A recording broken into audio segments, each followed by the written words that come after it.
What's up, everybody? I'm Pat. That's Erik. And today we're going to be going through some trade scenarios and overall just some players that we're definitely going after. So, with that being said, without further ado, Mr. Erik, who are you going for as far as trades? Right now I'm trading for Robert Woods. I really like his position right now, and he gets Seattle 2 more times this year, including in the playoffs. He gets the Jets in the playoffs, and to me he is the most valuable Rams receiver right now. Another player, if I'm not getting Robert Woods, I'm going to look at T. Higgins at receiver. He's been really reliable. He's been the deep threat for Cincinnati. The only bad game he had was against the Ravens.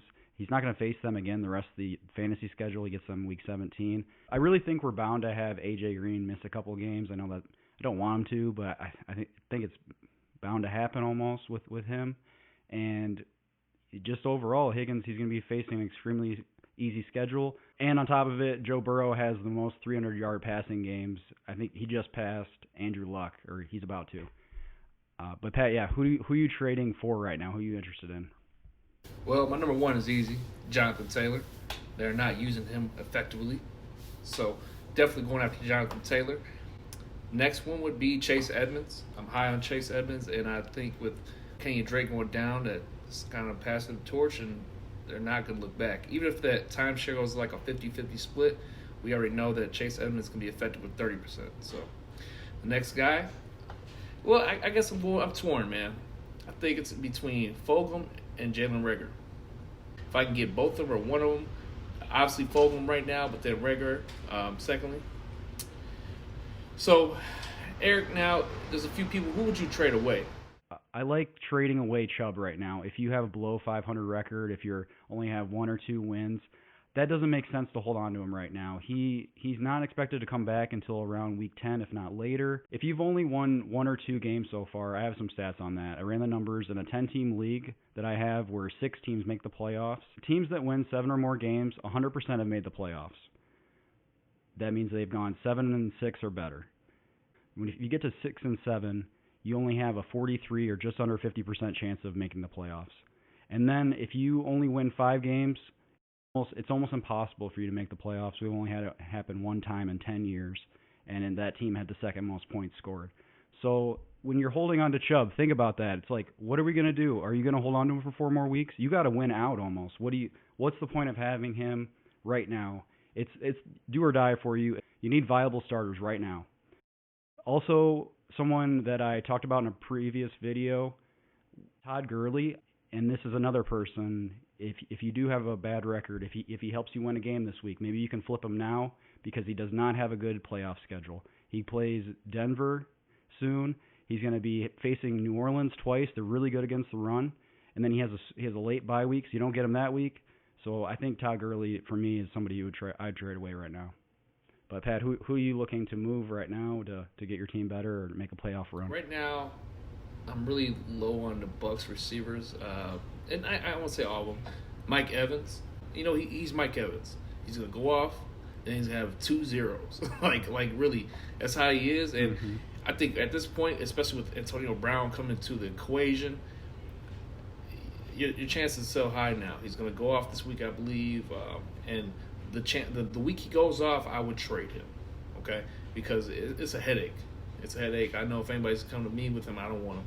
Just because of the up and downs, extremely volatile and whatnot. Next person, Antonio Brown. I think his highest value is going to be right now. Of course, he's going to get a couple passes here and there, but they got a lot of mouths to feed, and they're not looking at anybody as far as fantasy. They're looking to make a Super Bowl run, period. They don't care how many looks he gets, how many attempts. And we all know his history. Like, he might not even be there by week 10. So if I have him, I'm trying to get off. I'm selling him as, tell somebody who likes him as much as they want to hear. Maybe they're hurting that receiver. Tell them whatever you want to hear. Trade him away. Another person, Kareem Hunt. Because Nick Chubb, I believe, is going to come back. I think, especially after the games he's going to have and whatnot, his value is extremely high. And I think you get a nice package deal back for that. Odell's down now; they don't have to care. I'm trading Kareem Hunt.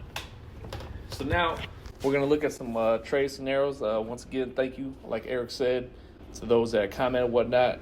Throw me a lot of questions and whatnot. We do have fun, give you advice and whatnot. So Question from Mr. Vince Sanchez. I have Kyler, Lamar, J-Rob, Miles Sanders, Antonio Gibson, Drake, Galladay, Diggs, A.J. Brown, Noah Fant, and a 2 QB, 2 RB, 2 WR, 1 flex. Should I trade Galladay and Antonio Gibson for Kupp and Josh Jacobs? No. Flat out no.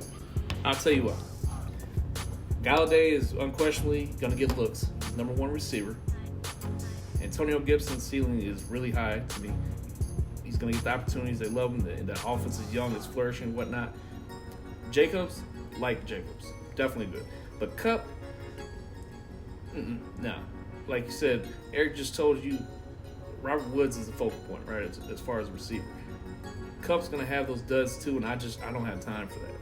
So I personally do not vouch for the Kupp thing. And I'm taking Kenny G versus Kupp all day to me because it's constant. Okay, and that separate throws constantly. Jared Goff's not really. It depends on the game script, really. Okay, how do you feel about the Erik? Yeah, I agree with you. I wouldn't take that trade. And if you look at his team, and he's got 2 running backs that are hurt right now. Miles Sanders is back, could be coming back, could be iffy in the next few weeks. And then he's got Drake, and I think he needs another running back. And especially if you see he's in a 2 running back, 2 receiver league. I push for running backs in those types of leagues.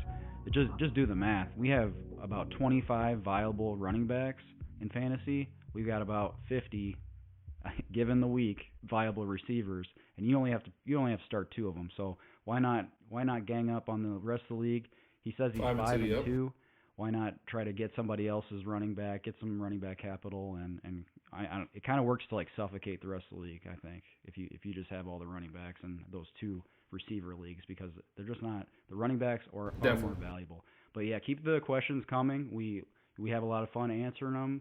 And if you have not seen the other, this is a Trade 4s, Trades Away, Volume 2. If you haven't seen 1, a lot of that stuff is great info, and you might have somebody ask the same question as you. Check out the comments. So thank you. Appreciate it. But Pat, do you have anything else for us? No, man, keep them coming, man. We love answering, love responding. Just go ahead, and we appreciate you guys liking, subscribing, and keep the questions coming. All right, until next time. Thank you.